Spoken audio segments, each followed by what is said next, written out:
Привет, с вами Татьяна. Мы продолжаем наш открытый курс.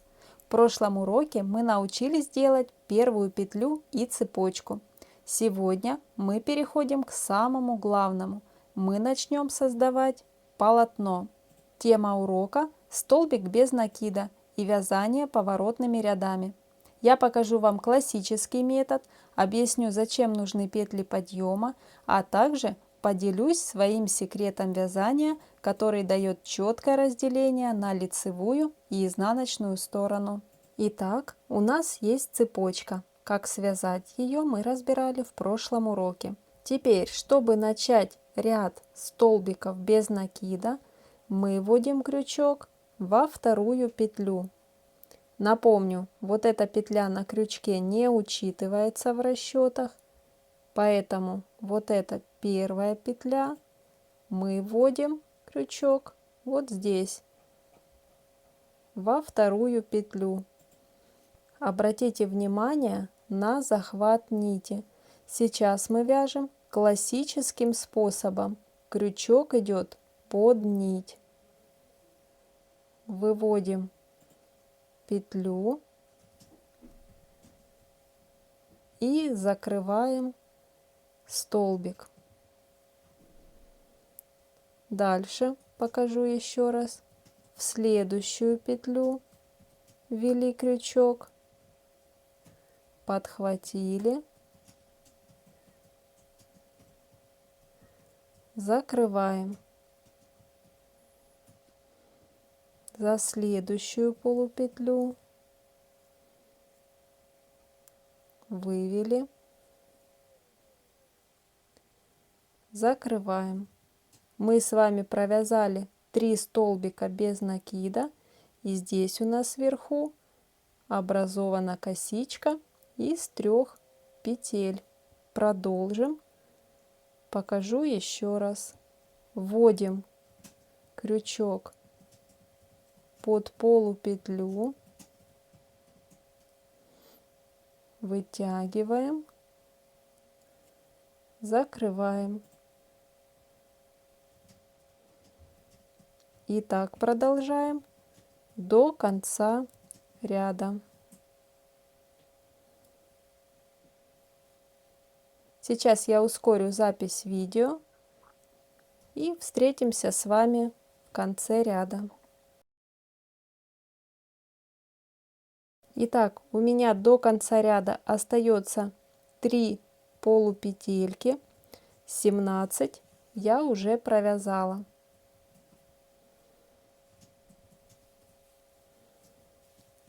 Восемнадцать, 19, 20. Теперь нам необходимо сделать поворот и продолжить вязание. Если мы начнем вязание сразу, то край полотна будет стянутым и кривым. Поэтому мы делаем одну воздушную петлю. Это называется петля подъема. Она поднимает нас на высоту следующего ряда. Теперь можно продолжать вязание в обратную сторону. Вот эта петелька воздушная, которую мы сделали, она не учитывается в расчетах. Петля подъема. Нам нужна следующая петля. Можно вязать за переднюю полупетлю, можно вязать за задние полупетли. Мы с вами будем вязать под косичку. При каждом из этих вариантов узор в итоге будет отличаться. Мы сейчас с вами свяжем именно такой вариант. Подхватываем нить снизу и еще раз закрыли. Вот под следующую петельку.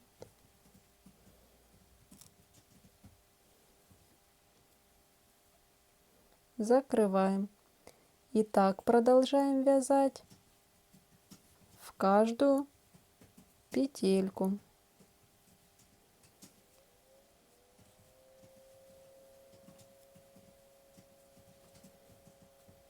Получается вот такой рисунок. Сейчас я ускорю видео и встретимся с вами в конце ряда. У меня снова остается до конца ряда 3 петли. Провяжем их вместе. 18 столбик без накида, 19 и под последнюю петельку 20. Вот так получается.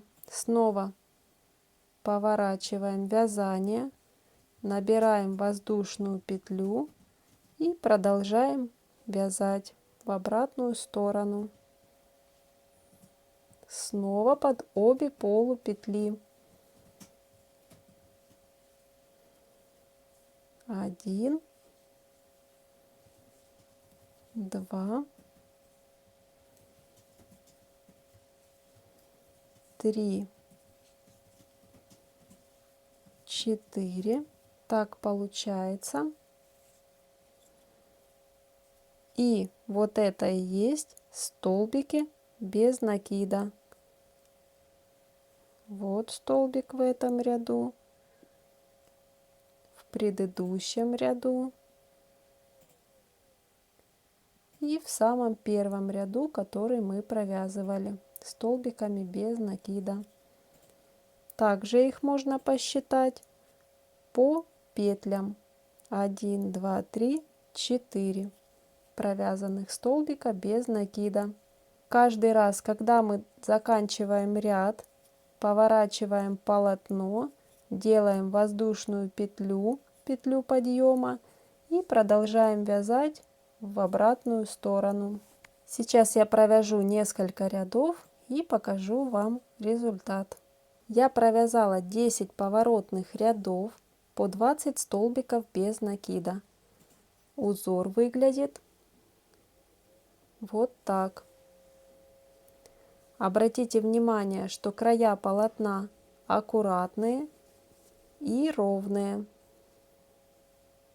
А теперь я вам покажу альтернативный метод вязания. Я набрала цепочку из 21 воздушной петли, как и в прошлый раз, и провязала один ряд столбиками без накида. Теперь поворачиваем вязание, делаем воздушную петлю, петлю подъема. И если бы мы вязали обычно, то крючок бы мы вводили от себя и подхватывали нить. Но в этом методе вязания крючок мы будем вводить на себя. Такой метод вязания я использовала в некоторых своих проектах. Например, дракон с крыльями. Там я вязала перепонки таким методом. И вязала уши мамонтенку. То есть я использую этот метод, когда мне нужна особая фактура и четкое разделение на лицо и изнанку. Итак, сейчас покажу детально. Сделали воздушную петлю, крючок мы заводим с другой стороны на себя. Нить подхватываю также снизу и выводим, закрываем. И так мы провязываем каждую петлю на себя, подхватили, закрыли. По сути, так я вяжу каждый изнаночный ряд. То есть лицевую сторону я провязываю как обычно, а изнаночную сторону я провязываю таким методом.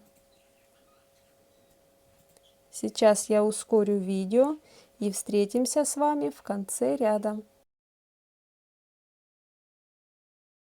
Итак, до конца ряда остается 3 петли. Провязываем 3 столбика без накида. 18,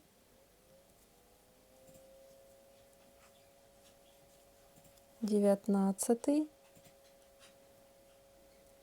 и 20.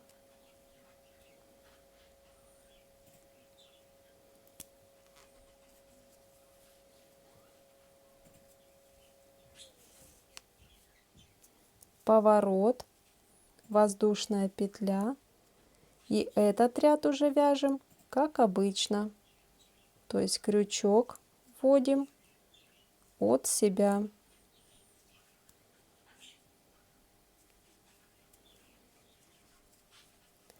Ускоряю видео, встретимся в конце ряда.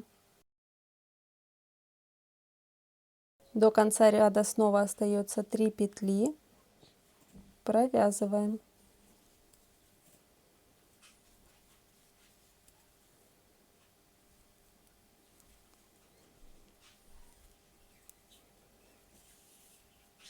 Поворот, воздушная петля, и этот изнаночный ряд снова вяжем альтернативными столбиками без накида. Еще раз.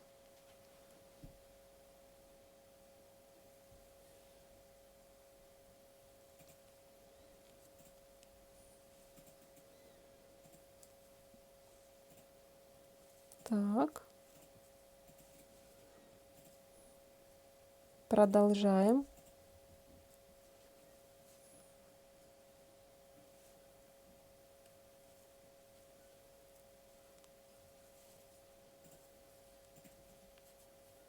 Сейчас я ускорю видео и встретимся в конце ряда.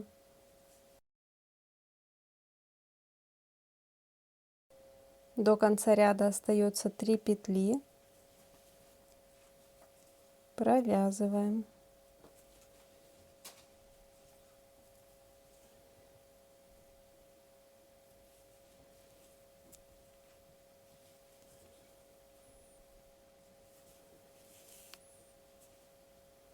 Такой узор получается.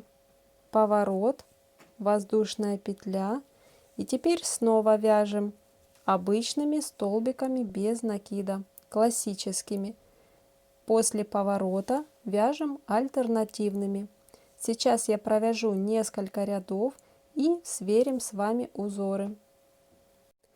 Итак, я провязала 10 рядов, чередуя классические столбики без накида и альтернативные столбики без накида. Сейчас сверим узоры. Обратите внимание, что оба образца, они абсолютно одинаковые по высоте и по длине. То есть по одной и той же схеме мы можем получить два разных узора. Обратите внимание, что при вязании классическими столбиками без накида ряды выглядят вот такими широкими линиями. И они одинаковые с двух сторон. То есть, по сути, и лицевая, и изнаночная сторона, они выглядят одинаково. При вязании же альтернативными столбиками без накида, я надеюсь, на камеру видно, ряды образованы с лицевой стороны в виде косичек, а с изнаночной стороны в виде квадратиков. Сейчас покажу наглядно на самой игрушке. При вязании этого дракона я использовала оба метода, чтобы отличалась фактура. При вязании, например, чешуек на грудь и живот я вязала поворотными рядами классическими столбиками без накида, и образуются вот такие линии. При вязании перепонок на крылья я использовала в изнаночных рядах альтернативные столбики без накида. И вот такие косички получаются. Это лицевая сторона, это изнаночная сторона. Вот приложила два крыла вместе, лицевая сторона, изнаночная сторона. Получается такая разница.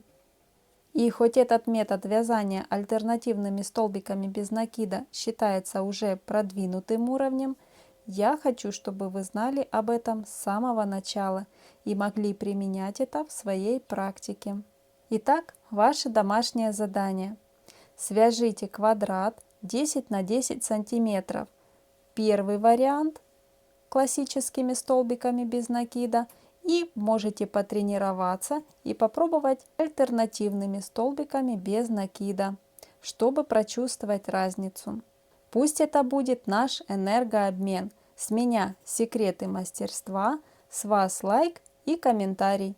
Напишите внизу столбики покорены, если у вас получилось связать ровный край. В следующем уроке мы перейдем к круговому вязанию и знаменитым крестикам для игрушек. Не пропустите. До встречи в следующем уроке. Пока-пока.